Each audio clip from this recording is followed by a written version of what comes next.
All right, so this is Larry Yeager at Yeager Cycle, and I want to talk to you a little bit about transport mode on the 2024 Road Glide Street Glides, and what is transport mode and how do you put it into transport mode.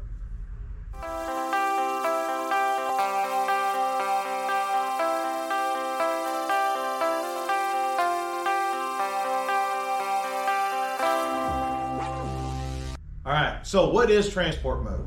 Transport mode is when you're going to trailer your motorcycle to an event, to a different location.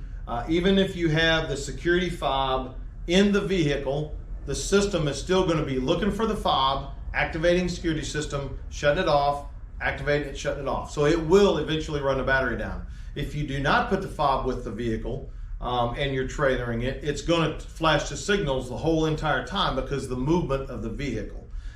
Guarantee you, if you load it up and you take it to Daytona, when you get there, your battery is going to be stone dead. So that's what the transport mode is.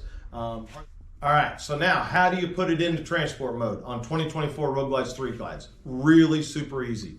I want to applaud Harley-Davidson on making this an easy process. So we're going to hit the accessory button, which is right here, the circle with the dots on it. You're going to hold that in for 5 seconds. The system comes up. When it comes up, you're going to push it back in for 5 more seconds to shut it off. As soon as it goes off, within 5 seconds, you pull the high flash and the left turn, and you see on the screen, it is in transport mode. And that's all you do. It's very, very simple. To take it out of transport mode, when you get to your destination, you just simply turn it on. That's all there is to it.